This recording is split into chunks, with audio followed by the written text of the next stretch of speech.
5억 이하의 주택을 구입할 때 대출이 된다 이렇게 조건이 되는데 그건 아닙니까? 예, 그것도 있습니다. 예.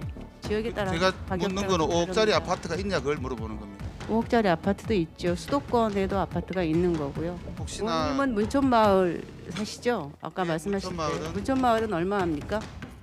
지금 한 7, 8억 하지요. 예. 저희 집보다는 비싼데요. 예. 저희 집 정도는 디딤돌 대출로 살 수 있습니다. 그래요? 디딤돌 대출 또 뭐 보금자리 대출 이런 식으로 저리의 대출을 받을 수 있는 조건이 있는데요. 이제 거기서 조건이 있죠. 5억 원 이하, 뭐 6억 원 이런 식으로 있기 때문에 이게 말이 나온 건데요. 일산 사시잖아요. 네. 조금 잘 아시죠, 이쪽 시세. 예. 지금 김현미 장관의 저 발언 때문에 네. 일산 주민들 지금 난리가 났고요. 예. 특히 이제 여기가 H시티라는 곳이에요. 예. 김현미 장관께서 사시는 곳이 네. 거기 있는 입주민들이요.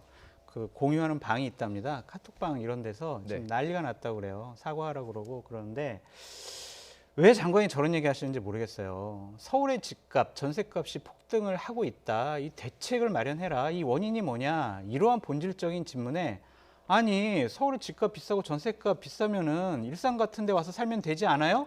이런 식의 얘기를 국토교통부 장관이 할 얘기입니까? 이것은요. 국토교통부 장관 또한 국회의원도 하셨잖아요. 지역 주민도 다 있고. 근데 왜 저런 말씀을 하시는지 냉정하게 이성적으로 장관직을 수행해라. 감정적으로 장관직을 수행하지 말아라. 그렇게 말씀드리고 싶어요. 이 근거가 되는 통계 자료를 이제 보는 데 있어서 실제 어떤 그 민간 자료를 통계를 이용하느냐 그리고 이제 국가의 통계 자료를 이용하느냐 그 차이가 클 수밖에 없습니다. 사실은요. 아파트만 있는 것도 아니고 새로 지어지는 것도 있고요. 그것을 근거로 이야기하기 때문에 이렇게 얘기하는 거죠. 그렇죠. 체감으로는 네. 지금 김현미 장관 사는 곳이 예. 5억 전후가 분명히 있습니다. 5억 조금 안 되는 데도 있고 넘는 데도 많고. 뭐 층수에 따라 다르고 그렇죠. 말일까요? 층수에 따라 예. 다르고. 예. 이제 그러다 보니까 나왔는데 저는 저도 똑같은 말씀 드리고 싶어요. 뭐 집값 시세 모르냐 아냐 이게 핵심이 아니다. 네. 지금 부동산이라고 하는 게 대한민국의 부동산은 거주의 개념이 아니지 않습니까? 부의 증식의 수단이에요. 아니 진짜 말 그대로 거주의 개념이라면 경기도 가서 살면 되고 서울에 있는 빌라 사면 됩니다. 서울에 5억 안 되는 빌라 굉장히 많아요. 그런데 굳이 아파트를 사는 이유는 거주 때문이 아니죠. 대한민국의 부동산은 부의 증식의 수단이기 때문인 겁니다. 네. 그러니까 디딤돌 대출이라고 하는 게 그걸로 돈 빌려 사는 사람들이 빌려 사는 게 아니에요. 다수가 아파트를 삽니다. 왜? 예.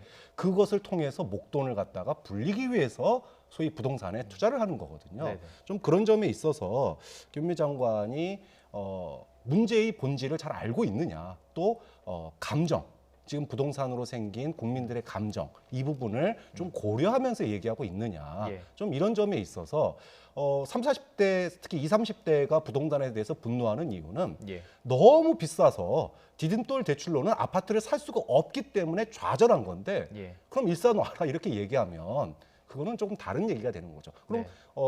아파트를 사고 싶은데 못 사는 사람들의 청년들의 입장에서 또는 신혼부부 입장에서 보면은 염장 지르는 거거든요. 예, 그럼 예. 그런 점에서 부적절했다라고 볼 수 있는 거죠. 그러니까 투기가 아니라 살 집을 사는 그런 문화를 만들고 싶은 바람은 이해를 합니다. 예. 그러니까 김현미 장관 발언뿐만이 아니라 이 정권에 계신 분들이 상당히 오만한 그런 발언을 많이 하고 계세요.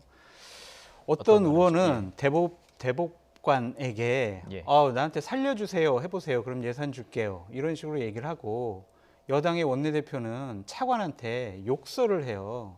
이것은요 너무 오만한 거예요. 국민을 보기를 정말 말로 표현을 못하겠는데 네.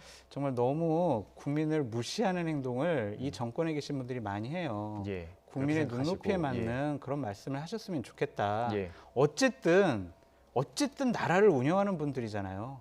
그런 분들이면 국민을 하늘처럼 떠받들어야지 욕하고 살려달라고 얘기하라고 그러고 조롱하고 일산 이사 와라 이런 식의 얘기하는 것은 예. 공직자로서 바람직한 태도가 아니다라고 말씀드려요. 국민의 대표라고 생각을 하기 때문에 그 정의를 위해서 좀 지나친 발언을 했을 수도 있겠군요. 어떻게 보십니까? 이것도 발언 부탁드리겠습니다. 네.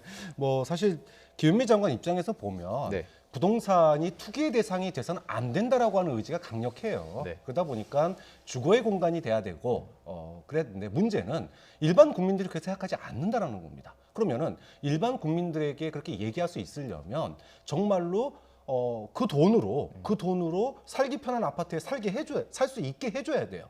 예를 들어 그럼 저리로 대출할 수 있게 해주거나. 그렇죠. 저리로 예. 대출하든지 아니면은 말 그대로 장기 임대주택, 네. 뭐 중평형대, 중대형의 장기 임대주택, 서울 인서울에 있는 네. 이런 것들을 충분히 공급해주면서 디딤돌 대출 상한 5억이면 충분합니다라고 얘기를 하면은 예. 부동산은 투기의 대상이 아니라 주거의 대상이구나라고 국민들이 동의를 할 텐데 네. 그거는 말해놓지 않은 채로 우리 집은 5억인데요. 살 수 있는데요. 이렇게 얘기하는 것은 그거는 대안을 준비하지 않고 자꾸 이건 투기니까 하지 말라고. 하지 말라고 그러면 더 하잖아요. 예. 좀 그런 측면에서 효율적인 정책이 무엇인지를 예. 정책 집행자들은 예.